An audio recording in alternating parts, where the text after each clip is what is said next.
dalam keadaan sehat walafiat. Semoga Allah Subhanahu wa taala senantiasa menjaga Bapak dan Ibu sekalian dengan sebaik-baik penjagaan dan memberikan kepada kita semua yang hadir di majelis ini kesehatan dan umur panjang dan kesibukan dalam kebaikan dan ibadah dan ketaatan. Semoga salat dan salam semoga senantiasa Allah curahkan kepada suri tauladan kita Nabi Agung Muhammad sallallahu alaihi wasallam, keluarga beliau, para sahabat, demikian juga semua orang yang berupaya meneladani apa yang beliau ajarkan hingga hari akhir nanti. Bapak dan Ibu kaum muslimin dan muslimah rahimani wa rahimakumullah. Tema kajian kita dalam kesempatan kali ini tentang panduan interaksi dengan manusia. Dan di antara buku yang terbaik yang mengkaji dan mengkupas hal ini adalah buku yang berjudul Al-Akhlaq was-Siyar fi Mutawatin Nufusi karya Ibnu Hazm Al-Andalusi rahimallahu ta'ala. Ada banyak tema-tema dalam buku tersebut berkenaan dengan nasihat-nasihat tentang kehidupan, nasihat-nasihat dalam berinteraksi dengan sesama manusia. Dan di antara dari sejumlah tema-tema yang ada di buku tersebut, ya, Al-Adab was-Siyar karya atau Al-Akhlaq was-Siyar karya Ibnu Hazm, yang ingin saya sampaikan, saya bacakan dan kita kaji di kesempatan sore hari ini adalah sejumlah panduan dari beliau berkenaan dengan masalah seputar menasihati, nasihat dan menasihati. Poin yang pertama tentang nasihat yang diberikan, memberikan nasihat padahal tidak melaksanakan isi nasihat. Disampaikan oleh Ibnu Hazm rahimallahu ta'ala, manusia itu memiliki dua kewajiban. Yang pertama adalah mempelajari kebaikan, kemudian yang kedua adalah mengamalkannya. Maka siapa yang menggabungkan dua hal ini, mempelajari dan mengajarkan kebaikan dan mengamalkannya, maka sungguh dia telah mendapatkan dua hal yang istimewa.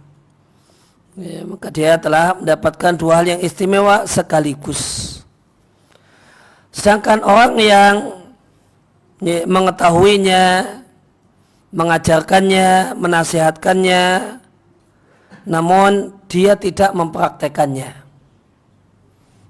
maka orang ini faqad ahsana fi ta'limi, oleh banyak orang biasanya dicela.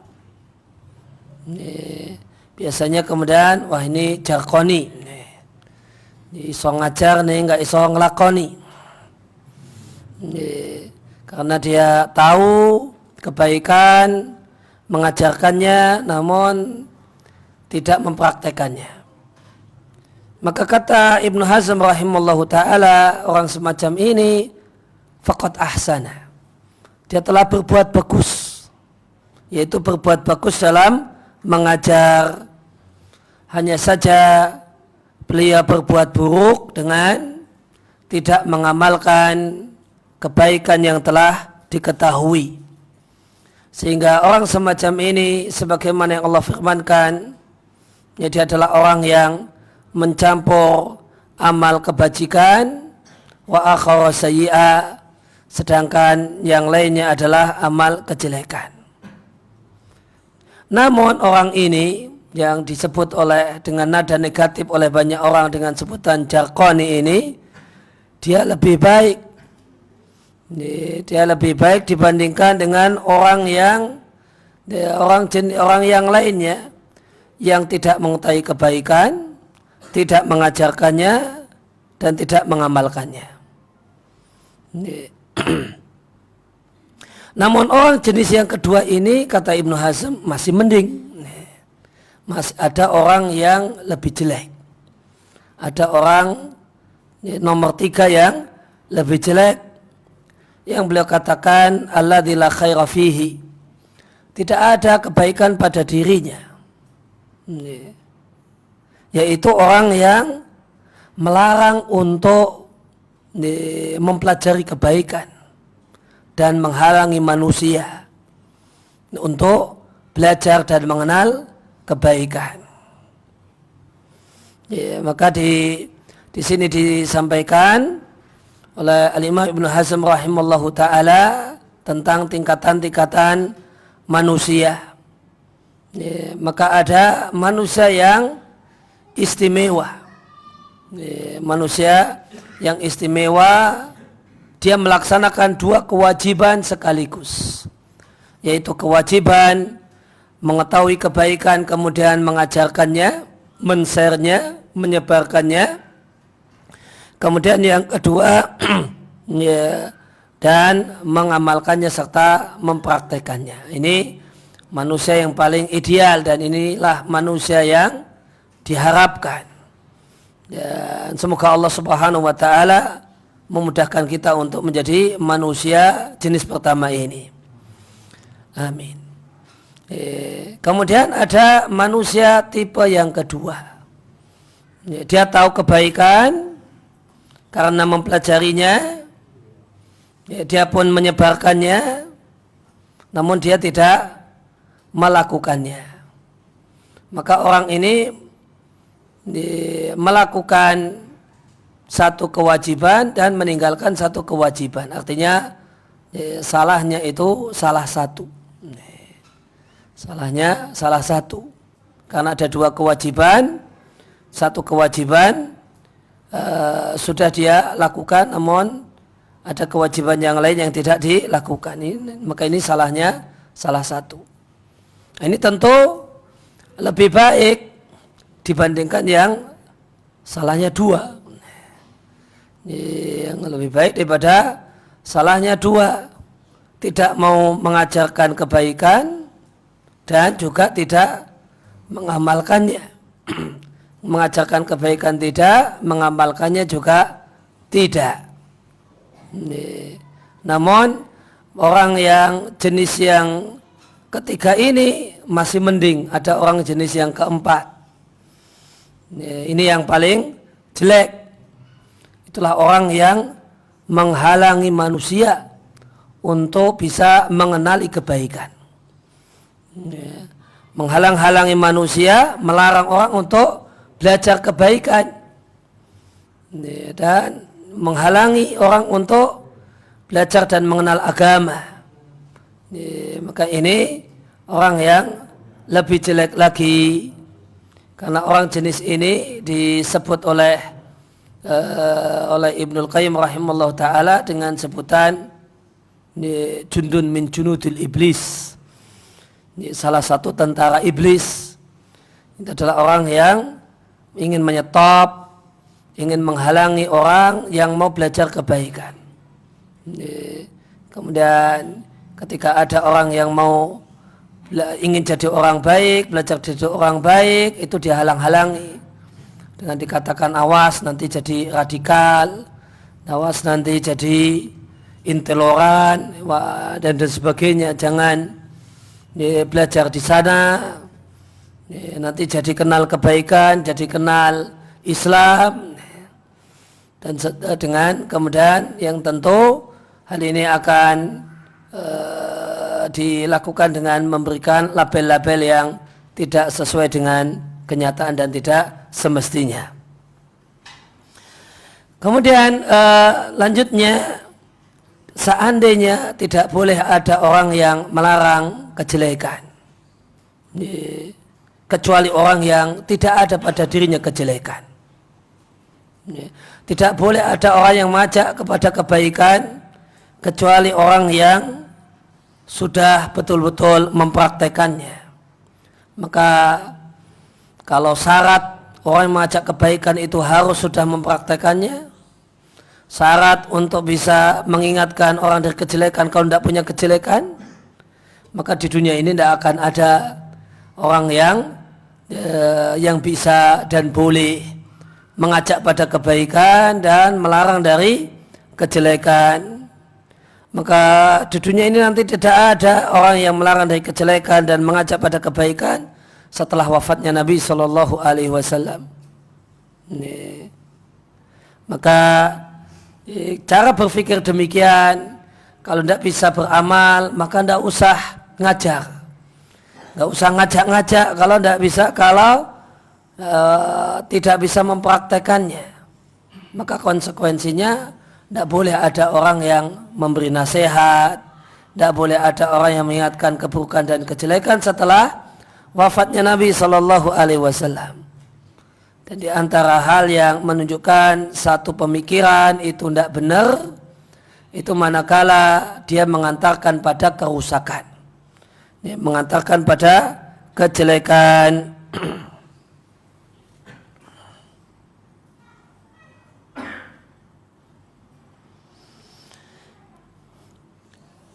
Kemudian Bapak dan Ibu sekalian rahimani wa rahimakumullah, poin yang kedua yang ingin kita bahas berkenaan dengan seputar nasihat ini adalah la tansah ala syartil qabuli. Janganlah Anda, wahai seorang muslim, memberi nasihat dengan syarat nasihatnya diterima dan dipraktekkan. Maka ini cara memberi nasihat yang tidak benar. Jadi memberi nasihat, namun nasihatnya harus diterima, harus dipraktekkan. Setelah memberi nasihat besoknya ditanyain, dicek, ini gimana, sudah dijalankan belum saran saya. Kalau belum dijalankan dimarahi. Ini gimana, sudah saya kasih tahu begini-begini, kenapa tidak berubah-ubah? Kenapa tidak ada perubahan, masih stagnan saja? Jadi memberi nasihat, namun mempersyaratkan agar nasihatnya diterima, agar nasihatnya dijalankan. Maka kata Al-Imam Ibnu Hazm rahimahullah ta'ala, beliau katakan, la tansah ala syartil qabuli. Janganlah engkau menjadi seorang yang memberikan saran, memberikan masukan, namun mengharuskan diterimanya saran dan masukan. Tidak demikian cara memberi nasihat. Tidak demikian adab dalam memberi nasihat. Namun adab dalam memberikan nasihat itu sebagaimana kata atau bahasa ulama yang lain, kul kalimataka famshi.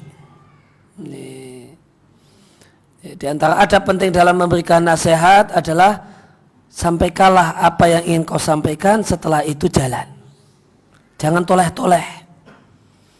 Jangan toleh-toleh. Jangan ngecek. Sudah dipraktikkan belum? Belum. Nanti 2 hari dicek lagi. Gimana, sudah dijalankan belum? Belum.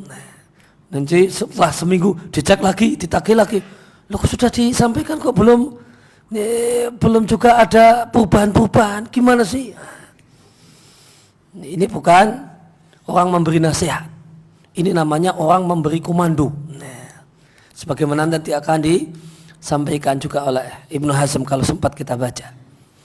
Jadi yang namanya memberikan nasihat itu kul kalimataka famshi. Sampaikan apa yang ingin kau sampaikan yang baik menurut anggapan kita. Setelah itu jalan lurus. Jangan balik kanan, nanyai lagi. Jangan toleh-toleh, jangan tengok-tengok. Jangan kemudian dicek-cek. Ini beda antara memberi nasihat dan memberikan komando dan instruksi. Yang namanya memberikan nasihat, memberikan saran, itu adalah sebagaimana kata Ibnu Hazm rahimahullah ta'ala, la tansa ala syartil qabul. Janganlah memberi nasihat dengan syarat nasihatnya diterima. Wala tashfa' ala syartil ijabah. Ketika ada orang yang punya keperluan, kemudian kita merasa bisa menolong dengan memanfaatkan nama baik kita, maka kemudian kita ngomong pada pihak-pihak tertentu yang bisa membantu orang itu, dan kita punya nama baik kepada di hadapan orang-orang yang kita mintai ini namanya satu amal soleh disebut syafaat. Kata beliau, jangan memberi syafaat dengan syarat syafaatnya dikabulkan, karena yang namanya, dan perlu diketahui bahasanya menolong dengan memberi syafaat itu berpahala meskipun syafaat itu ditolak dan tidak dikabulkan. Sebagaimana sabda Nabi sallallahu alaihi wasallam, isfa'u tu'jaru, berilah syafaat dan kau dapat pahala. Dan manusia yang paling mulia tentu Nabi kita Muhammad sallallahu alaihi wasallam. Dan ketika beliau ngasih syafaat pun tidak mesti diterima. Ada sahabat Nabi namanya Jabir bin Abdullah. Beliau meninggal dunia, ayahnya meninggal dunia dalam keadaan meninggalkan utang kurma. Utang kurma sekian ton, 5 kalau ditonkan ya 5, sekian ton kurma. Tepatnya kalau dihitungan pakai bahasa Arab itu ada 30 wasak. Satu wasak itu 60 sok. Satu sok itu ya ukuran zakat fitrah, kurang lebih 2,5 kilo. Ini punya utang, ayahnya meninggal dunia dalam keadaan punya utang. Utangnya sama orang Yahudi.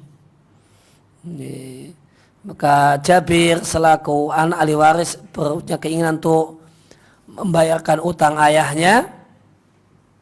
Namun intinya melakukan negosiasi, minta negosiasi agar dipermudah. Minta negosiasi, ayahnya ini punya utang sama orang Yahudi. Utang kurma tadi sama orang Yahudi. Negosiasi sendiri tidak diterima. Akhirnya ngomong sama Nabi. Wahai Nabi, gini.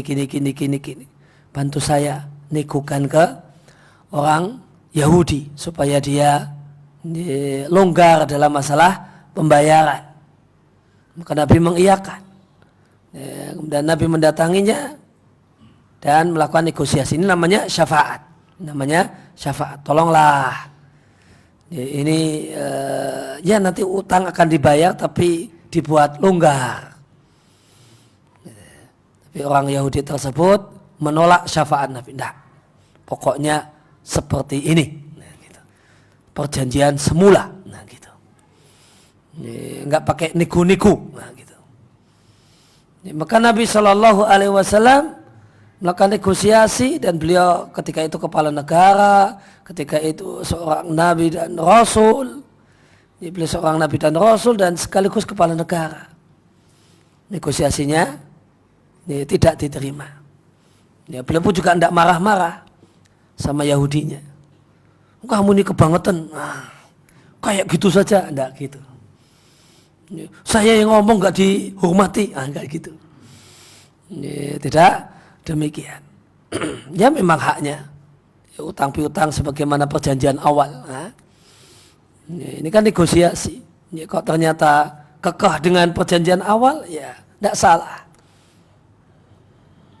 Maka syafaat Nabi tidak diterima. Dan Nabi tidak marah-marah karenanya. Tidak memaki-maki Yahudi ini. Karena tidak menghargai kedatangan Nabi, tidak menghargai negosiasi Nabi. Tidak. Maka kata Ibnu Hazm, la tashfa' ala syartil ijabah. Jangan ngasih syafaat dengan syarat harus diterima. Wala tahab ala syartil itsabah. Jangan ngasih hibah, jangan ngasih hadiah, syaratnya dibales. Kalau memang mau ngasih hadiah, ya ngasih hadiah saja. Jangan syaratnya dibales. Apalagi kemudian ditagih. Dulu pas kamu nikah saya itu ngasih kado dulu. Nah, besok saya mau nikahan, jangan lupa lu. Nah, kadonya, kadonya ya harus kurang lebih sama dengan kado dulu. Kado saya nilainya 500.000 loh. Nah, besok jangan kurang dari itu. Nah, maka kalau mau ngasih hibah, ngasih hadiah. Jangan pakai syarat harus diganti, harus dibalas. Namun sikap yang benar dalam memberi nasihat, prinsip semangat yang benar dalam memberikan nasihat, dalam memberi syafaat, dalam memberi hibah dan hadiah, lakin ala sabili istiqmalil fadli. Akan tetapi lakukan hal-hal di atas dalam bentuk akhlak mulia, al-fadl, yaitu berbuat baik kepada orang, murni berbuat baik. Sebagaimana firman Allah Subhanahu wa taala, wala tansawul fadla bainakum. Allah sampaikan bahwasanya akhlak mulia yang Allah perintahkan ketika kita berinteraksi dengan manusia. Maka Allah katakan wala tansawul fadla bainakum. Jangan tinggalkan melakukan fadl dengan orang lain di antara kalian. Fadl itu artinya berbuat baik. Berbuat baik itu artinya lebih dari sekedar adil. Adil itu artinya setara dalam masalah hak dan kewajiban. Saya menunaikan kewajiban demikian dan demikian, maka saya minta agar semua hak saya dipenuhi. Semua kewajiban telah saya laksanakan, maka tolong mana semua hak saya. Ini namanya adil, namun tidak fadl. Yang dalam bahasa lain di ayat yang lain di An-Nahl, fadl itu sama dengan al-ihsan. Innallaha ya'muru bil adli wal ihsan. Sesungguhnya Allah Subhanahu wa taala memerintahkan kalian adil, dan adil itu wajib. Ini kewajiban, semuanya sudah dijalankan, mana semua hak saya. Ini namanya al-adl. Dan ini hukumnya wajib. Namun Allah katakan innallaha ya'muru bil adli wal ihsan. Jangan adil, namun dianjurkan kalau bisa al-ihsan. Al-ihsan itu diantara bentuknya, ini semua kewajiban sudah saya jalankan. Kemudian mana hak saya? Oh ini cuma dikasih separuh, ya enggak apa-apa. Enggak apa-apa. Tidak masalah, no problem. Dikasih separuh tidak apa-apa, meskipun semua kewajiban sudah dijalankan. Maka al-ihsan berbuat baik kepada orang lain. Maka di antara bentuk fadl, bentuk ihsan adalah memberi masukan, murni memberikan masukan.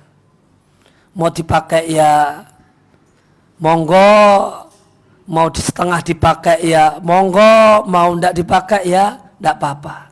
Saya sudah berbuat baik dengan ilmu yang saya miliki, pengetahuan yang saya punyai, pengalaman hidup yang saya miliki. Nah ini yang ini semua bahan baku untuk memberi saran dan masukan. Begini. Setelah itu tidak dipakai ya tidak apa-apa. Sudah berbuat baik dengan ilmu, pengalaman, pengetahuan yang dimiliki.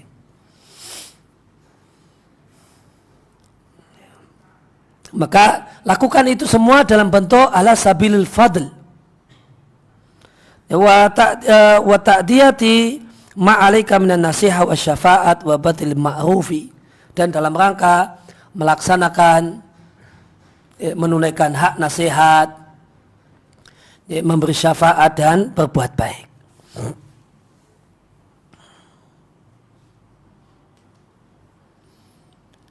Kemudian poin yang ketiga, as-shadaqah wan nushu, persahabatan dan an-nushu, atau nasihat, namun nasihat dalam bahasa Arab.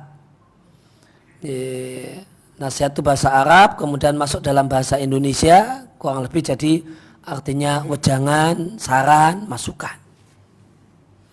Tapi asalnya nasihat itu iradatul khair lil ghair, menginginkan yang terbaik untuk orang lain.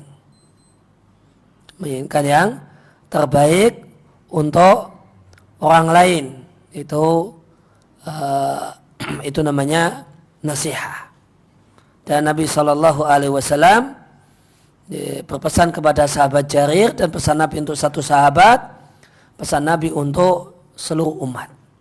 Nabi katakan di antara pesan Nabi kepada sahabat Jarir, beliau katakan wa nushin likulli muslim, dan harapkanlah kebaikan untuk setiap muslim.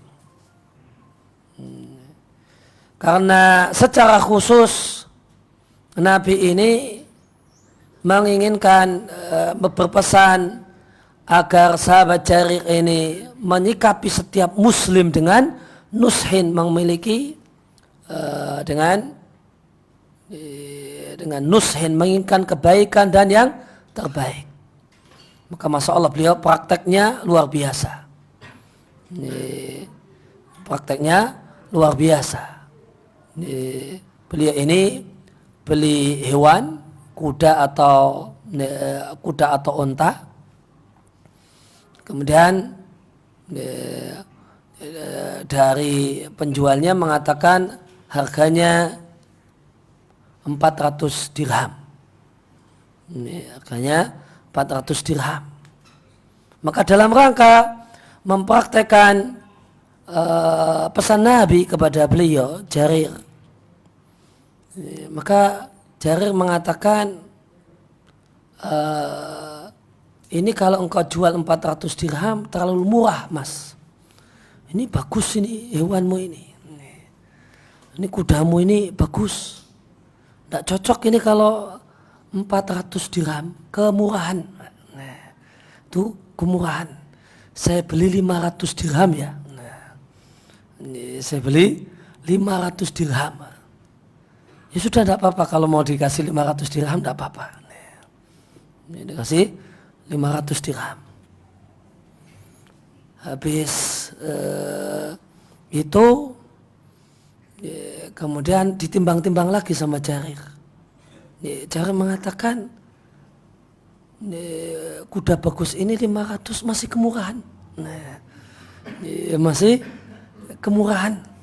Tak tambah ya 600 dirham. Enggak usah ditambahi, udah cukup.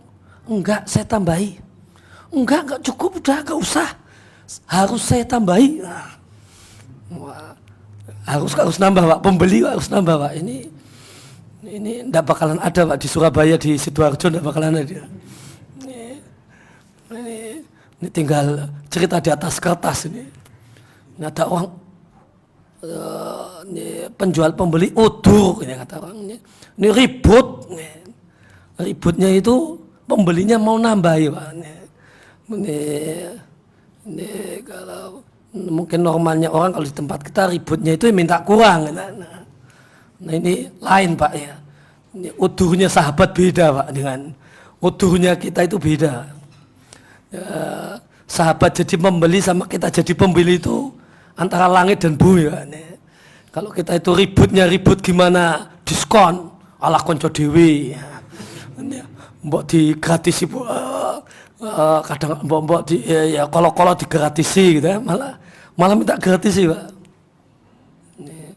Dan kalau kan sama teman sendiri kok minta gratis, itu namanya ndak nushin, Pak. Tidak menginginkan kebaikan untuk saudaranya, menginginkan rugi saudaranya. Bukan menginginkan kebaikan dan untung untuk saudaranya. Jadi sahabat itu ribut jadi pembeli, ribut karena mau nambahi, Pak.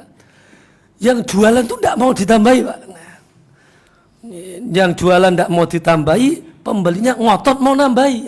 Tengkar, Pak. Ini kan tengkar. Ini jual belinya orang soleh, Pak.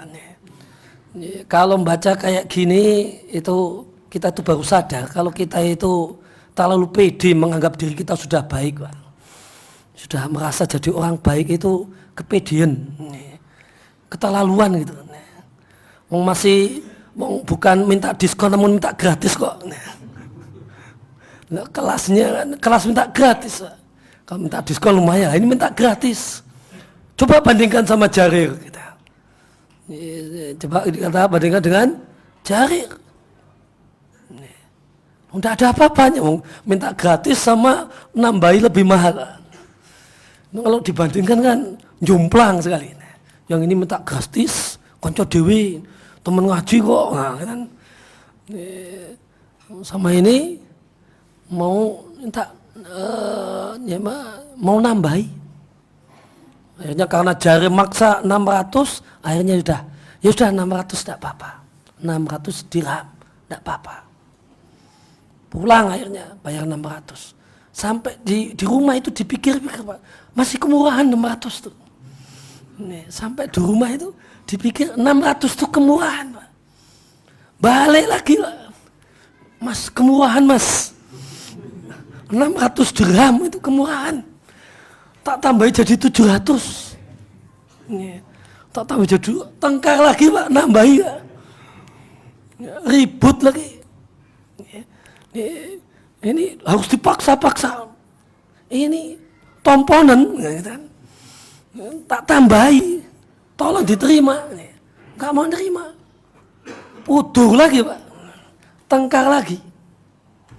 Nah, singkat cerita, Jarir menang. 700 mau ditambahi jadi 700. Pulang, Pak. Membawa kudanya itu. Dikomentari orang. Ini beli berapa? Harganya 700. Wah, itu terlalu murah itu 700. 800 itu harusnya.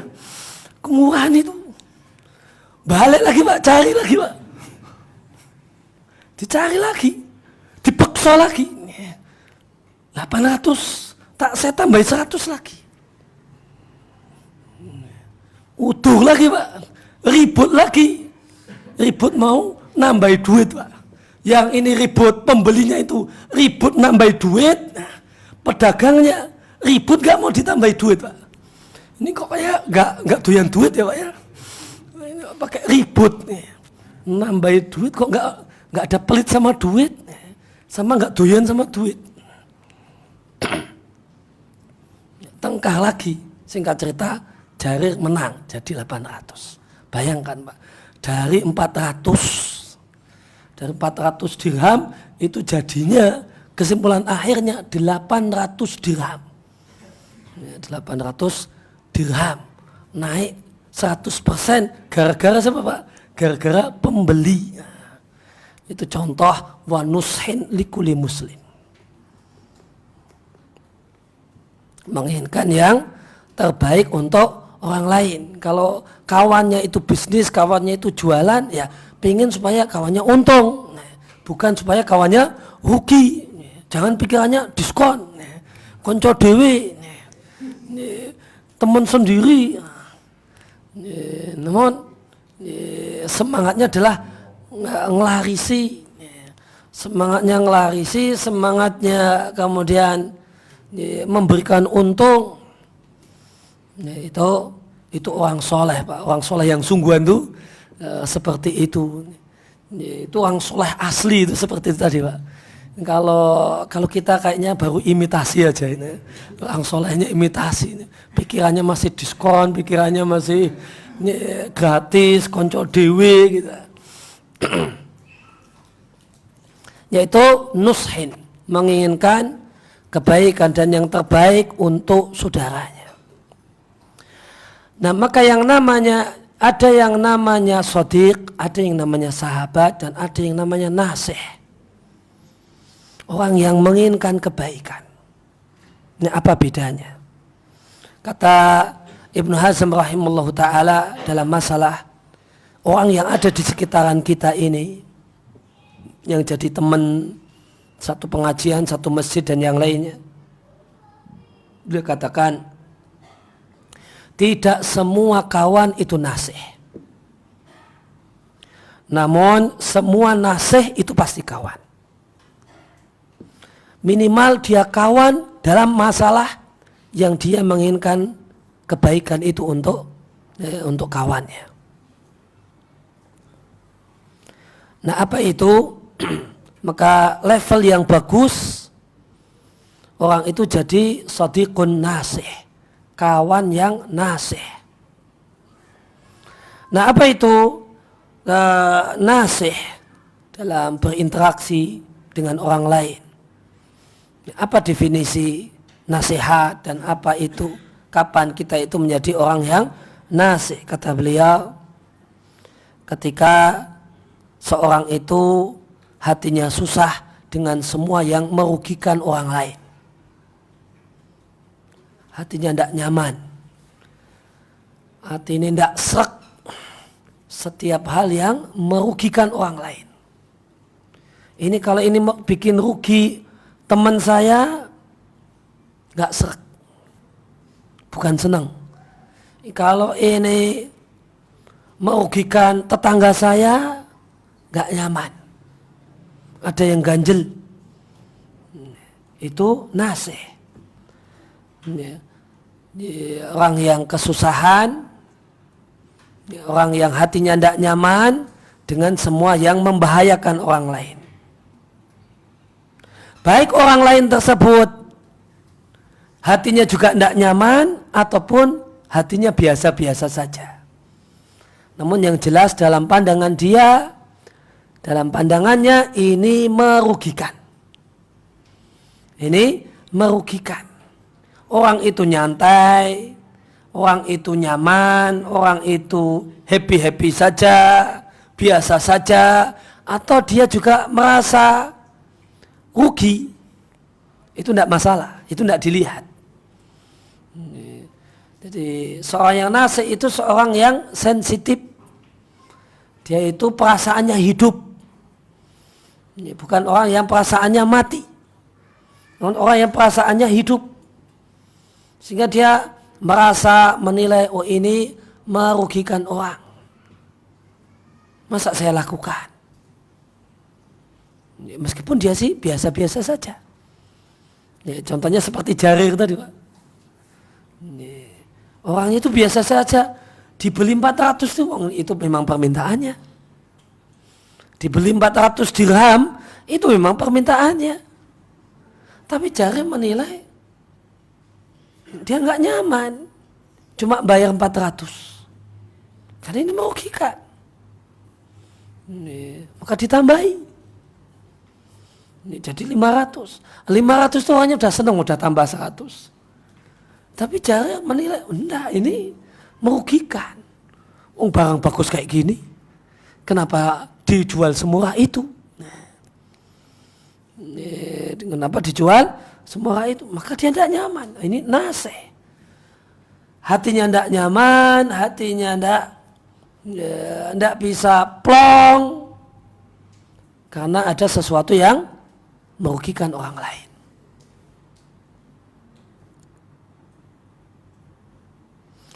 Dan sehingga seorang yang nasih itu dia senang, gembira, plong hatinya, nyaman dengan semua yang itu manfaat bagi orang lain.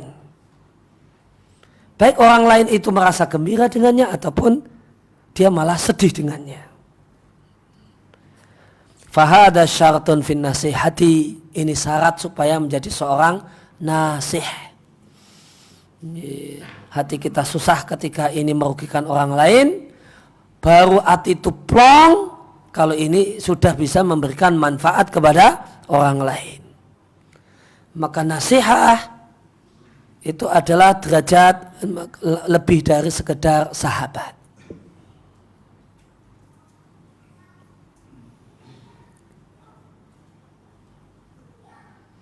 Nah. Kemudian poin yang keempat, sisi negatif dari nasihat. Kata Ibnu Hazm rahimallahu ta'ala, sebagian nasihat, nasihat dalam artian saran, masukan gitu, sebagiannya itu sulit dibedakan dengan namimah. Maka kita harus, padahal kontras sekali Pak. Nasihat itu berpahala. Salah satu hak seorang muslim, idastan sahaka fansahu. Jika dia minta saran, tak nasihat, nasihati dia.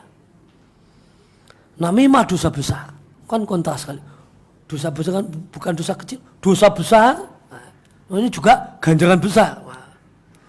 Ganjaran besar itu bisa jadi dosa besar. Ngeri kan? Pahala besar, ganjaran besar itu bisa jika salah sedikit karena tipis. Jika salah sedikit bisa jadi dosa besar. Ini penting ini dipelajari. Ini ilmu penting sekali. Meleset dikit jadi bukannya dosa besar. Di rel yang benar jadi ganjaran besar. Kata beliau, sebagian bentuk nasihat, ngasih masukan, ngasih wejangan, itu sulit dibedakan dengan namimah. Kecuali orang yang pandai membedakan tentunya.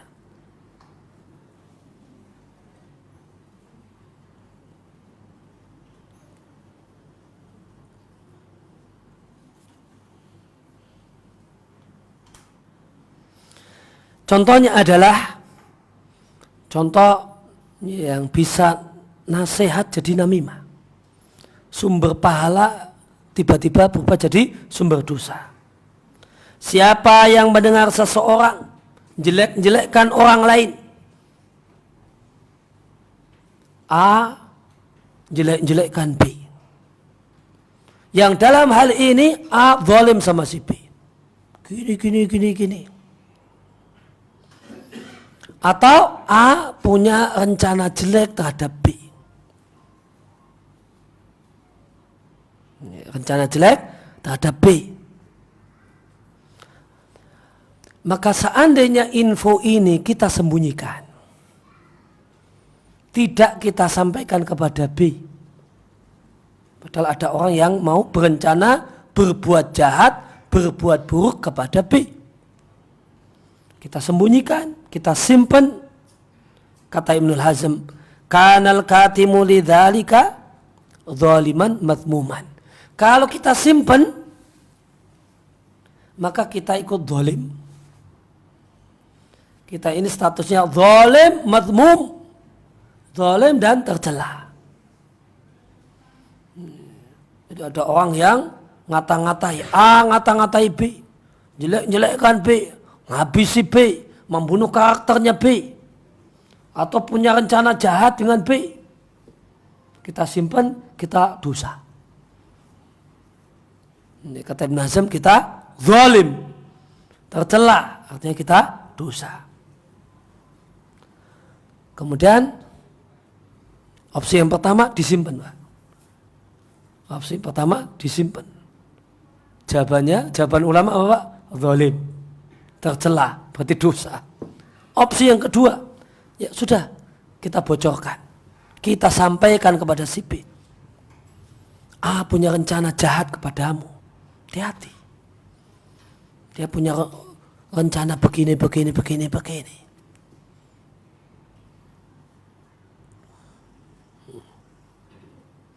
Ya, kita menginformasikannya provokatif.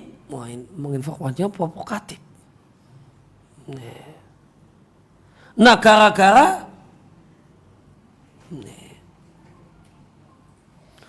gara-gara informasinya itu informasi provokatif kita sampaikan pada B, maka B marah luar biasa. Sebelum itu terjadi, maka dia bikin aksi pembalasan atau bahkan dia melakukan pembalasan. Yang pembalasannya ini berlebihan dari yang semestinya. Berlebihan dari kadar yang semestinya. Rencana pembalasannya atau pembalasannya yang mau dilakukan atau yang dilakukan oleh B itu kadarnya berlebihan.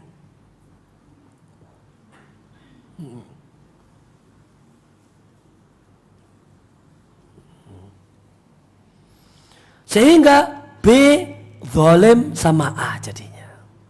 Sekarang berubah. Karena ini gara-gara bahasa provokatif kita, ini marahnya luar biasa, balesnya overdosis. Jadilah B zalim kepada A gara-gara kita. Kita yang jadi gara-garanya. Maka bukanlah satu hal yang benar mengkisos orang zalim lebih dari kadar kezalimannya. Maka ketika kisos kepada orang zalim itu lebih dari kadarnya, maka orang yang semula terzalimi itu berubah menjadi zalim. Sehingga terus gimana? Disembunyikan dosa, disampaikan, nanti kita jadi penyebab dosa juga, kita dapat dosanya juga. Disimpan, kita dosa, kita zalim. Disampaikan, B marah, over, B jadi zalim, kita sebabnya. Kita juga dapat dosanya juga. Terus gimana? Yang aman, yang benar itu gimana? Fatakhalus min hadal babi. Maka cara selamat dalam kasus ini adalah so'bun, sulit Pak. Ulama saja sudah bilang sulit Pak. Apalagi kita yang bukan ulama. Yang ulama saja bilang fatakhallusu min hadal babi so'bun illa ala dawil ukuli. Terbebas dari dosa dalam masalah ini sulit kecuali orang yang betul-betul cerdas, betul-betul berakal. Terus cara cerdas orang berakal seperti apa? Wa ra'yul aqili fi misli hada, dicontohkan. Ini contoh, enggak harus mirip. Contoh orang berakal itu sebagai berikut. Simpan baik-baik, rekam baik-baik ucapan A kepada B atau ucapan A tentang B. Tapi tanpa menyampaikan kepada B apa yang dikatakan oleh A. Kenapa tidak disampaikan? Supaya tidak larut. Orang itu sering kalau ngomong itu larut. Kalau larut jadinya overdosis. Overdosis jadinya zalim. Kalau zalim, binasa kita artinya. Dosa kita. Nah itu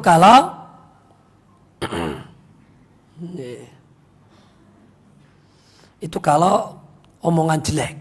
A itu mencaci maki B begini. Maka kalau jenis ini, jenis cacian, mencaci celaan, itu disimpan saja. Tanpa menyampaikan apa yang dia katakan.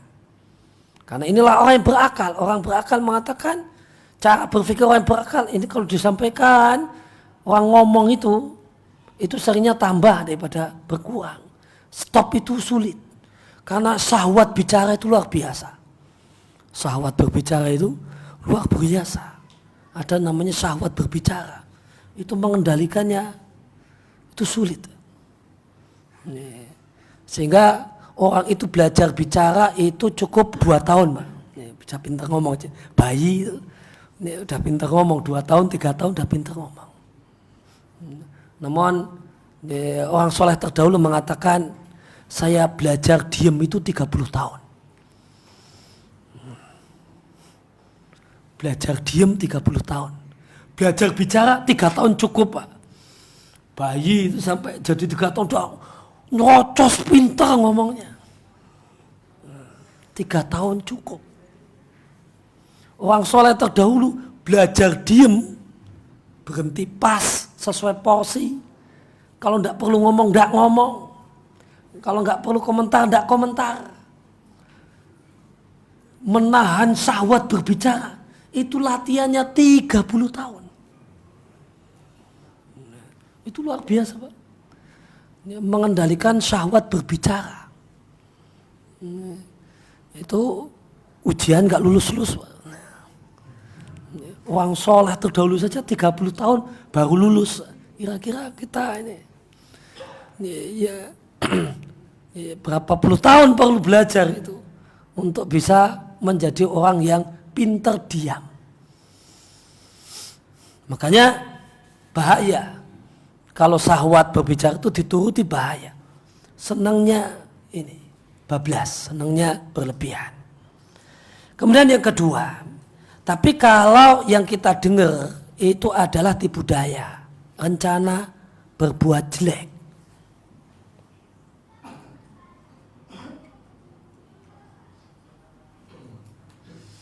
maka kewajiban kita adalah merekam betul-betul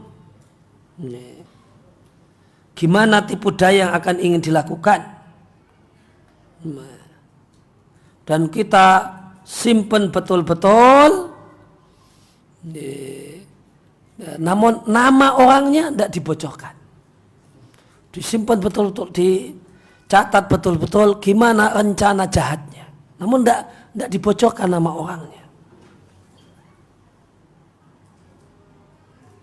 Wa abligh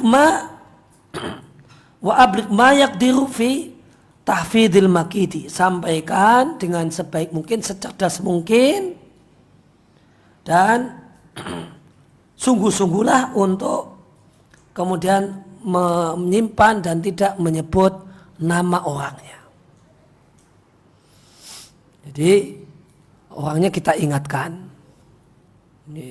kita kondisikan supaya waspada dan hati-hati. Nanti kalau kondisi demikian di tempat semacam ini, hati-hati. Tapi tanpa nyebut nama orangnya. Maka semaksimal mungkin nama orangnya itu tidak disebutkan. Cuma kondisikan agar orang tersebut waspada dan hati-hati. Kemudian wa aman namimah. Adapun namimah yang sesungguhnya, namimah yang betul-betul namimah adalah melaporkan apa yang didengar, mimma la darara fihi alal muballighi ilaihi, menyampaikan, melaporkan kepada B perkataan A tentang B, kita laporkan kepada B, padahal perkataan tersebut seandainya tidak disampaikan tidak berbahaya. Kata Ibnu Hazm, itu namimah yang sesungguhnya. Ketika kita di satu majelis, di satu forum mendengar komentar A kepada B, namun ini tidak bahaya, itu tidaklah merugikan B, tidak ada yang dikhawatirkan terjadi pada B. Nah, kita laporkan sambil nyebut namanya, si fulan itu gini-gini. Nah, itu namimah. Ya, masalah ya, nasihat ulama untuk takut dosa. Untuk takut dosa. Meskipun itu tipu daya, rencana jahat, karena ketika kita nggak ingin membantu orang untuk berbuat jahat dengan nanti B nanti akan berbuat yang lebih jahat kepada si A, maka yang dibolehkan kita cuma mengkondisikan, menyampaikan isinya dan mengkondisikan si B tanpa bocorkan siapa itu yang akan berbuat jahat kepadanya dan berencana jahat dan buruk kepadanya.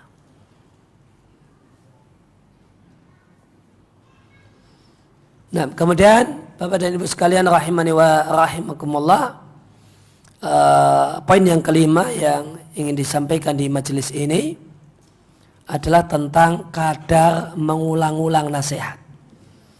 Kalau kita itu mau ngandani orang, mau memberi masukan, itu diulang-ulang itu sampai berapa kali. Itu ada panduannya, Pak. Ada panduannya.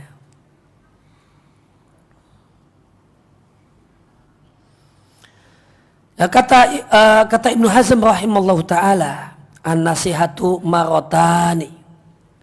Ngasih saran itu cukup 2 kali. Seperti talak ya, Pak ya. At-talaqu marotan, itu bunyi ayat Al-Qur'annya. Talak yang bisa rujuk itu 2 kali. Maka kata Ibnu Hazm, an-nasihatu marotani, ngasih masukan orang itu cukup 2 kali. Kenapa 2 kali? Dari mana angka 2? Kata beliau, fal'ula fardun wa diyanatun. Ngasih nasihat pertama kali itu adalah fardun, itu kewajiban, dan itu adalah takwa. Ini ada satu hal yang perlu kurang bagus kita ingatkan. Yang bagus itu begini-begini. Ini ada orang yang mau investasi di investasi bodong. Kita tahu ini investasi bodong. Kita temui, kita ngasih nasihat. Hati-hati, mau nanam sawit kok jauh-jauh di Brazil. Mau ini nggak bisa dicek. Jangan-jangan bodong. Mau nanam jati, investasi tanam jati di Afrika. Hati-hati. Banyak penipuan di zaman ini. Maka ini nasihat sekali itu fardun wa diyanatun. Itu tanda orang bertakwa dan itu kewajiban. Kemudian yang kedua, nasihat untuk yang kedua kalinya, wathaniyatu tanbihun wa tadhkirun. Nasihat dan saran yang kedua itu adalah mengingatkan. Itu tanbih, membuat sadar, membangunkan. Jangan bermimpi, ini bahaya ini. Bangun, ini bahaya. Maka itu tanbihun, mengingatkan, membangunkan, dan memancing kesadarannya. Nah, itu sudah cukup 2. Kenapa tidak boleh ketiga? Kata Ibnu Hazm rahimahullah ta'ala, amma tsalitsatu fataubihun wa takri'un. Kalau kemudian nasihat kok sampai yang ketiga, itu namanya celaan. Itu namanya celaan, dan itu namanya teguran keras. Itu membangunkan namun sambil ngujuk pakai air seember, Pak. Jadi dia bangun terus nempeleng gitu. Jadi tidak menyadarkan itu. Namun malah kita yang dapat bahaya. Kita dianggap benci, kita dianggap menghalang-halangi. Karena kadarnya itu cuma cukup 2 saja. Kalau sampai ketiga itu kita dianggap menghambat, menghalang-halangi gitu. Gimana kalau 3 masih ditambah ke 4? Nah, kata Ibnu Hazm, walaysa wawada'ilika ila tarakkul walitom. Kalau lebih dari 3, maka adanya ditendang sama ditempeleng. Ini kata Ibnu Hazm ini. Kalau sampai kemudian kita ngasih nasihat yang keempat, itu ditendang sama ditempeleng. Pokoknya udah sebel. Bolak-balik kamu ini ngatur-ngatur saya. Nah, ini arahan dari ulama, ngasih nasihat, saran pada saudara, pada kerabat, pada kawan, pada tetangga, lakukan 2 kali. Lakukan 2 kali, cukupkan dengan 2 kali. Kita sudah melaksanakan tugas, melaksanakan kewajiban. Tapi ini berlaku yang maksimal 2 itu kalau nasihat berkenaan dengan masalah duniawi. Ini nanti rugi, ini nanti berbahaya, ini nanti itu tadi 2 kali. Dia ngotot kekeh ya sudah. Maka ngasih nasihat, saran, jangan nikah sama ini perempuan begini-begini, jangan mau dinikahi laki-laki ini ini laki-laki ini begini-begini. Itu ya, cukup 2 kali. Kalau udah ngotot, ya, sepertinya cinta buta, ya sudah. Ya sudah. Resiko ditanggung sendiri. Ya, mungkin baru mau percaya kalau sudah merasakan sendiri. Nah ini kalau untuk hal-hal yang bersifat duniawi tidak kemudian berkenaan dengan masalah, bukan masalah dosa dan maksiat. Allahumma illa fi ma'ani diyanah, kecuali dalam masalah-masalah keagamaan. Kalau masalahnya itu maksiat, bukan masalahnya bahaya, bukan masalahnya merugikan, nanti hidup susah gitu. Tapi ini masalahnya dosa. Nah kalau nasihat itu berkenaan dengan dosa, fal wajibu 'alal mar'i tirdadun nushi fiha. Maka kalau itu dosa, itu masalah agama, ya kewajiban yang tidak dikerjakan, larangan yang dilanggar, maka kewajiban seorang itu adalah mengulang-ulang nasihat dan saran dalam hal tersebut, baik radiyal al-mansuhu au sakhita. Baik yang dikasih saran dan nasihat itu dia senang atau malah marah-marah. Ya, besok diulangi lagi. Bisa marah-marah, besok diulangi lagi. Ta'adzan nasihu bidzalika aw lam yata'adza. Pemberi nasihat itu merasa nyaman dengan mengulang-ulang atau tidak merasa nyaman. Itu semestinya diulang-ulang.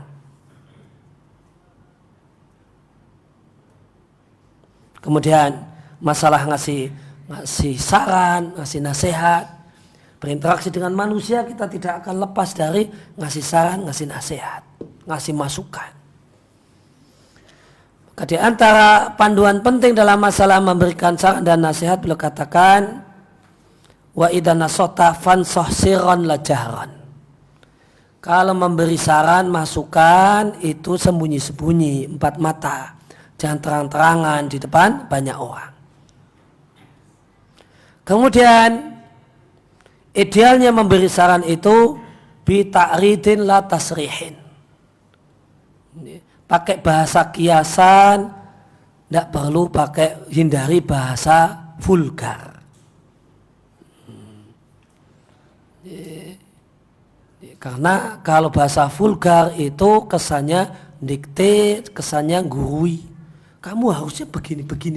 Ya, jangan begini. Ya, itu kan dikte. Ini itu kan dikte. Orang tuh nggak suka didikte. Orang tuh nggak suka digurui. Apalagi dia seorang guru. Nah, ini saya biasa ngajari, mas diajari. Ini seorang ustadz misalnya, wah ini saya biasa yang nyeramai orang, saya diceramai. Maka nasihat yang bagus itu pakai bahasa kiasan, bukan to the point. Namun ya sekedar ngobrol, ya cukuplah kemudian ngobrolnya sampai di sini, namun kira-kira itu udah paham maunya itu sampai sana. Ngobrolnya itu sampai Banyuwangi saja Pak, ya, tapi orang tuh ngerti, oh maksudnya itu sampai Bali gitu. Oh bolanya itu ya sekitar Banyuwangi saja, tapi orang tuh orang tuh paham kalau yang dimaksudkan itu, nah itu lebih dari itu. Nah ini umumnya kalau orang tuh asal ya, oh asal itu perasaannya ndak mati, nah, pinter dikit nggak usah banyak-banyak, nah itu mestinya mestinya paham. Tapi kalau bahasa kiasan itu sama sekali ndak paham, nah ini memang perlu, ini orang kebutuhan khusus Pak, ini orang berkebutuhan khusus, ya lain kita. Kalau ini kita bicara orang normal, kita bicara orang normal. Kalau bicara orang normal harusnya cukup dengan bahasa kiasan, ngerti. Karena bahasa vulgar itu mempermalukan, meskipun itu cuma berduaan. Itu bahasa vulgar itu mendikte, menggurui dan mempermalukan. Tapi kalau pakai bahasa kiasan, nah, maka beliau ngerti ya kasus saya. Kayaknya beliau ngerti kayak kasus saya. Kayaknya gitu kan. Karena memang bahasanya bahasa kiasan. Maka syarat dari Ibnu Hazm, gunakan bahasa kiasan, bukan bahasa to the point, bahasa vulgar. Illa kecuali tadi orang yang berkebutuhan khusus, kecuali jika orang yang diberi nasihat tidak faham kalau pakai bahasa kiasan, pakai bahasa isyarat. Ya, ketika itu maka ya harus to the point. Ini loh, nah, kita. Kemudian kembali diulang, Ibnu Hazm mengatakan wala tansah ala syartil qabuli minka. Kalau memberi syarat, nasihat itu jangan mengharuskan untuk diterima. Dan orang memberi saran, memberikan nasihat, memberikan masukan itu prinsipnya adalah sebagaimana ungkapan sebagian ulama, kalami mu'lim la mulzim. Perkataan, omongan, saran, nasihatku itu informatif dan bukan memaksakan. Sekedar memberikan informasi, ada sisi yang lain sisi pandang yang lain yang belum diketahui, ini saya kasih informasi. Ada sisi pandang yang lain. Anda menilai ini manfaat, saya kasih sisi pandang bahayanya hal ini. Begini. Jadi informatif nasihat itu.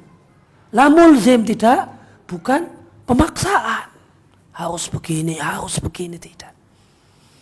Maka orang yang berikan nasihat, ya sudah ngasih nasihat. Jangan ditanya-tanyain. Nasihatnya sudah dilaksanakan belum? Sudah ada progres berapa persen? Nah, jangan ditanya progresnya. Ikhlas saja lillahi ta'ala. Ya, nasihat itu. Sehingga tidak ada kemudian pengecekan progres sekian persen. Ini bukan proyek, Pak. Ini nasihat.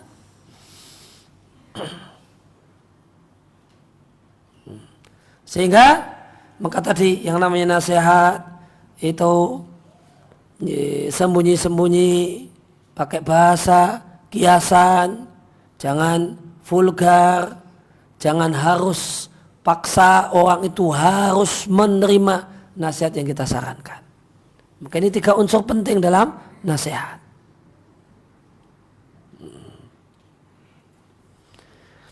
Jika unsur ini dilanggar, kata Ibnu Hazm, fa idza ta'ataita hadil wujuha, jika 3 kriteria di atas Anda langgar, fa anta zalim, Anda zalim, la nasih, Anda bukan pemberi nasihat, Anda orang yang kejam. Ini Anda orang yang kejam, bukan pemberi nasihat, orang yang kejam. Wa talibu ta'ati wa mulkin la mu'ati haqqi amanatin wa ukhuwatin. Maka jika Anda, terutama di poin yang terakhir, jika Anda itu ngasih nasihat maunya dilaksanakan, harus dilaksanakan, ditanyain setiap hari progresnya, maka ini namanya, kata Ibnu Hazm, namanya Anda ini adalah orang yang mencari ketaatan dan kekuasaan, bukan orang yang menunaikan hak persaudaraan dan amanah.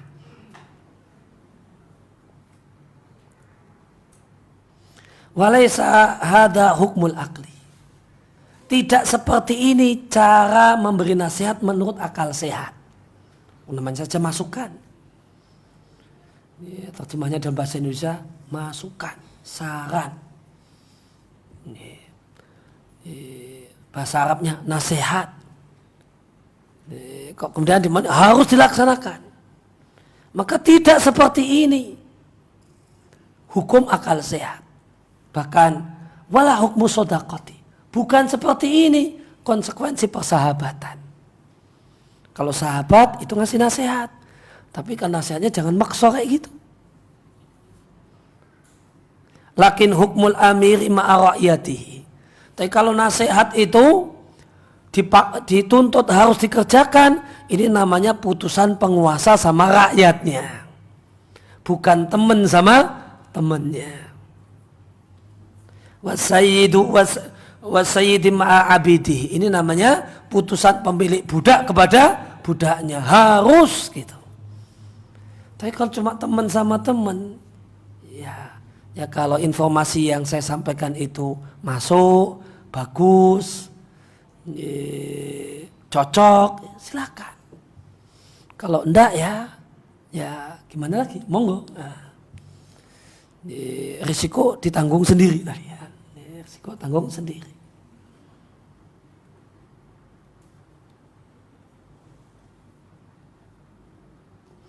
Kemudian masih nasihat beliau, jika engkau memberi nasihat, berilah nasihat di tempat sepi, wa bi kalamin layyinin, dengan tutur kata yang lembut. Kemudian jangan ceritakan cacian orang yang berbicara kepadamu kepada orang lain. Nanti jadinya engkau menjadi namam. Ini berat Pak ya. Ketika engkau memberi masukan, memberikan saran sama orang, dia enggak terima, marah-marah, nyaci maki kita. Kata Ibnu Hazm, caci makinya jangan ceritakan sama orang. Dikonsumsi pribadi Pak. Ditelan sendirian. Pahit padahal. Telan sendirian. Jangan ceritakan. Kenapa? Kalau engkau ceritakan pada orang lain, maka engkau pelaku namimah. Jadi orang lain tuh, kayak gitu toh orang itu toh. Ngomongnya sekasar itu toh omongannya toh. Saya kira lembut. Udah ngaji kalem, tanya seperti itu toh. Wah, gitu. Maka jadinya namimah, mengadu domba.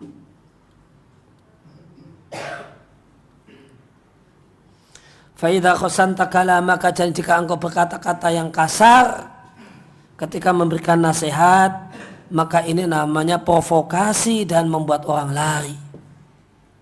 Padahal Allah Ta'ala berfirman pada Musa dan Harun, faqula lahu qawlan layyina, katakanlah kepada Fir'aun perkataan yang lembut. Dan Nabi SAW bersabda, la tunafiru, jangan buat orang lain kabur dan takut dengan kebaikan.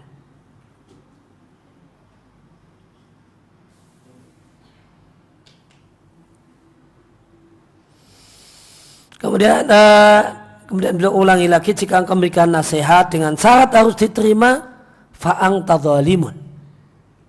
Maka orang yang maksa nasihat saya, saran saya, ini saya ngasih nasihat lu. Seakan-akan ada tekanan supaya harus diterima dan dilaksanakan. Maka jika Anda mensyaratkan memberi nasihat itu syaratnya harus diterima, fa'ang tadzalim. Anda adalah orang yang zalim. Karena ingat, boleh jadi Anda keliru dalam saran Anda.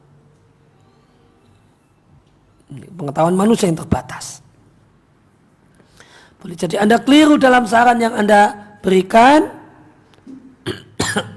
Maka kalau ini dipaksa harus diterima, maka artinya Anda menuntut untuk agar kesalahan Anda itu diterima, ya, dan yang benar malah tidak diterima.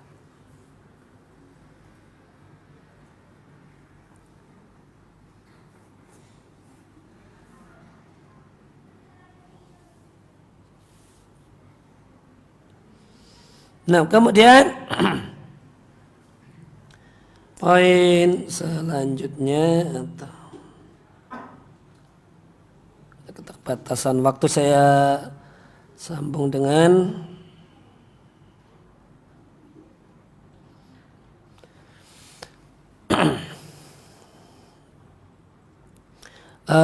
bersyukur kepada Sang Pencipta dan berterima kasih kepada manusia.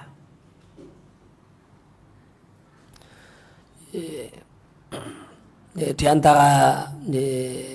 antara akhlak mulia dalam Islam adalah berterima kasih kepada manusia. La yashkurullaha ma la yashkuru an-nasa. Tidaklah bisa bersyukur kepada Allah orang yang tidak pandai berterima kasih kepada manusia. Maka ini akhlak yang luar biasa.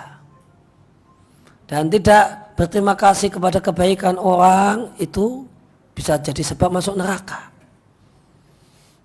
Karena Nabi sampaikan bahwasanya yang menjadi sebab mayoritas penghuni neraka itu perempuan, kata Nabi, karena kufrul asyiri, kufrul mun'imi, tidak berterima kasih dengan kebaikan suami. Maka ini masalah gawat tentang masalah berterima kasih kepada manusia. Nah, gimana itu berterima kasih kepada manusia? Sebelumnya beliau katakan syukrul mun'imi fardun wajibun. Berterima kasih dengan kebaikan orang yang berbuat baik kepada kita atau sangat berbuat baik dalam kehidupan kita, itu fardun wajibun, satu kewajiban. Sebuah kewajiban.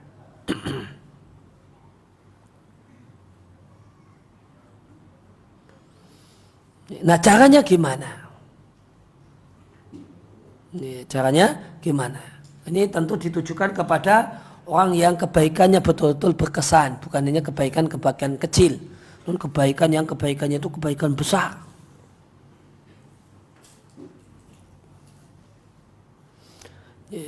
Kalau saya kasih nomor, maka berterima kasih kepada manusia, berbuat baik kepada manusia itu bentuk realnya itu ada, bentuk lengkapnya itu ada 8 poin.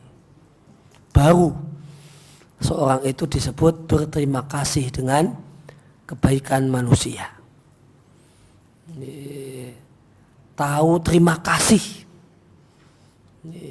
Tahu jasanya orang yang berjasa dalam hidupnya. Itu ada 8 langkah. Yang pertama, wa inna madzalika bil muqaradah lahu. Berbuat baik kepada manusia itu adalah dengan membalas apa yang beliau lakukan dengan semisal apa yang dilakukan atau lebih baik. Maka berupaya untuk membalas kebaikannya dengan yang semisal atau yang lebih baik.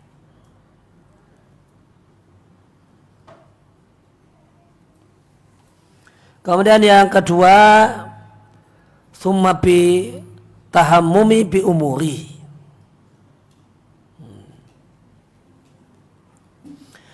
Kemudian yang kedua adalah kemudian merasa dengan keadaan-keadaan beliau. Jadi ini punya rasa dengan keadaan beliau. Beliau dulu ketika longgar pernah menolong kita luar biasa. Ini anak sakit harus operasi, tidak ada biaya, tidak ada semua orang ya. Ini saudara macam-macam keluarga tidak ada yang ngasih biaya, beliau ngasih biaya. Suatu kebaikan yang tidak boleh dilupakan. Maka kalau bisa dibalas yang semisal. Yang kedua adalah kita pun merasa dengan keadaan beliau. Jangan kemudian tidak punya perasaan biasa-biasa saja. Kemudian yang ketiga, wa ta'anni bi husni difa'i anhu. Ketika sebagai bentuk membalas kebaikan jasa orang yang berjasa adalah pelan-pelan husni difa'i anhu, berupaya untuk membela beliau kalau beliau ada masalah dengan pembelaan yang bagus. Dan bukanlah pembelaan yang bagus membenarkan apa yang kesalahan beliau, bukan. Namun orang itu kemudian dibela supaya proporsional. Ya, tidak ada orang yang nggak punya salah. Tidak ada orang yang tidak punya kesalahan. Tidak harus kita benarkan, karena itu tidak boleh. Namun berilah pembelaan yang bagus. Ya, jangan overdosis seperti itu, jangan hiperbol semacam itu, jangan kemudian kesannya beliau itu jelek 100%. Gitu ya. Namun ya kesalahan yang wajar pada umumnya orang ya, bisa salah semacam ini. Gitu. Kemudian yang keempat, bil wafa' lahu hayyan wa mayyita. Terjemah bebasnya itu adalah setia dengan beliau, baik ketika masih hidup ataupun telah meninggal dunia. Terjemah bebasnya dari saya adalah tidak pernah melupakan kebaikan beliau ketika beliau masih hidup ataupun setelah meninggal dunia. Maka disebut nama fulan, kemudian kita ketemu sama orang, ternyata dia adalah anaknya fulan. Fulan itu sudah meninggal dunia. Dia dulu orang yang berjasa dalam hidup kita. Punya peran penting dalam kehidupan kita. Nah, maka karena disebut namanya, maka tidak lupa dengan kebaikan orang tuanya. Maka pada orang ini kita bisa melakukan apa? Ini statusnya hanya anaknya. Min saqatin wa ahli kadalik. Misalnya dan ditujukan juga pada orang-orang yang punya hubungan dengan beliau, misalnya keluarganya. Itu bagian dari berterima kasih dengan kebaikan manusia. Kemudian yang kelima, thumma bitamadi ala wuddihi wa nasihatihi. Kemudian larut, memiliki demikian larut dalam mencintai beliau, mencintai orang yang berjasa. Kan aneh, ada orang yang sangat berjasa dalam hidup kita namun dibenci, itu kan aneh. Terima kasih dengan orang yang berjasa dalam hidup kita adalah cintai dia. Dia yang pernah nolong kita ketika kita tidak punya rumah, ketika kita tidak punya pekerjaan. Atau kemudian orang yang berjasa itu adalah guru ngaji kita yang ngajar kita dari nol, sehingga kita sekarang sudah jadi pintar dan lebih pintar daripada gurunya. Mungkin orang yang berjasa dalam hidup kita. Dulu saya bisa baca Quran lewat beliau. Kemudian bisa tahu ini dan itu lewat beliau. Maka di antara bentuk berterima kasihnya adalah mencintainya. Mencintai orang yang demikian berperan dalam kehidupan kita. Yang keenam, wa nasri mahasinihi bisidqi. Menyebarluaskan kebaikannya dengan kejujuran, nggak bohong. Itu memang kebaikannya diceritakan, disebarluaskan, dijadikan sebagai bahan cerita. Kemudian yang ketujuh, wa tayyi masawihi ma dumtahaya. Lipat segala kejelekannya terutama ketika beliau masih hidup. Terutama ketika beliau masih hidup. Kemudian yang kedelapan yang terakhir, wa tauritsu dzalika aqibaka wa ahla utika. Wariskan hal itu semua kepada anak keturunanmu dan orang-orang yang punya hubungan spesial, punya posisi yang spesial di hatimu. Nah, ini 8 poin orang yang betul-betul berterima kasih dengan kebaikan manusia. Orang yang kemudian betul-betul terhindar melaksanakan hadis Nabi Sallallahu Alaihi Wasallam, la yaskurullaha man la yaskur an-nasa. Tidaklah bersyukur kepada Allah orang yang tidak tahu berterima kasih kepada manusia. Namun sekali lagi, yang tadi sudah disinggung, walaysa minasyukri, namun bukanlah bagian dari berterima kasih dengan kebaikan orang lain adalah membantu orang lain untuk berbuat dosa atau tidak memberikan nasihat dalam hal-hal yang merusak dan berbahaya untuk agama atau dunianya.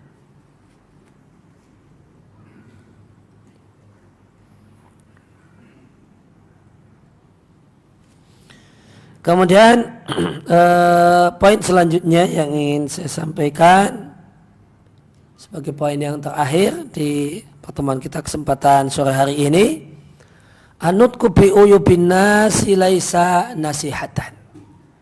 Membicarakan kejelekan orang itu bukan nasihat.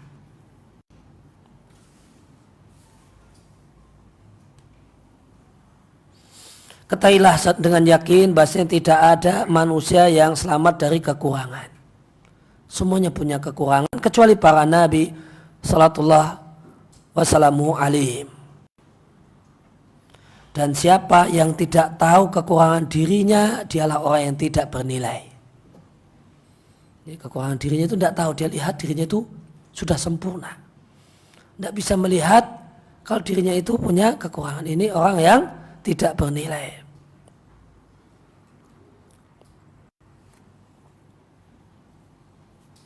Sampai-sampai walaisa tahu manzilatun danaa, tidak ada di bawahnya kedudukan yang lebih jelek. Ini daripada orang ini, yaitu orang yang tidak tahu kekurangan dirinya. Oleh karena itu selamatkan diri dengan mencoba mencari kekurangan diri, kemudian sibuk dengannya, sehingga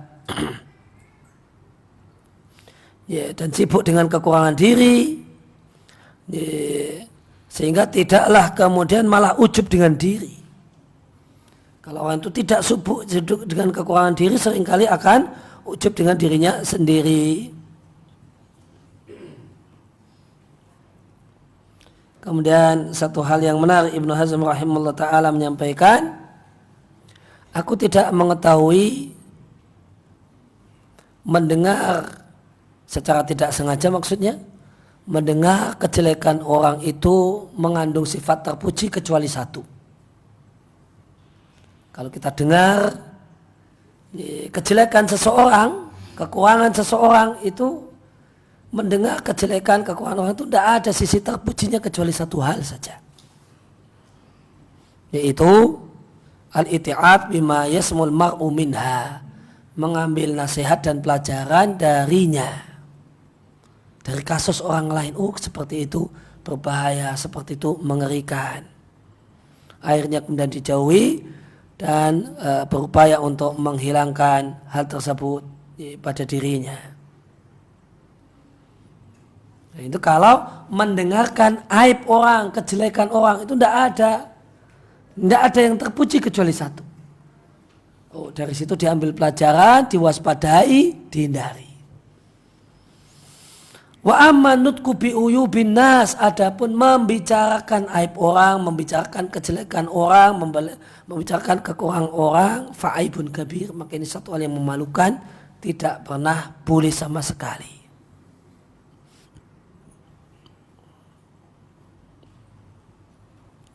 Maka ada kewajiban untuk menjauhinya, kecuali dalam memberikan nasihat pada orang yang diprediksikan akan memberikan gangguan-gangguan atau akan tertimpa gangguan dan mara bahaya.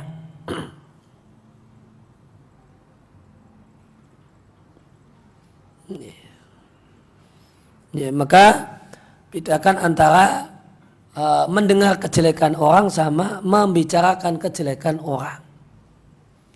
Kalau membicarakan kejelekan orang itu tidak ada positifnya. Yang bisa ada positifnya itu adalah mendengar kejelekan orang. Kita akan bisa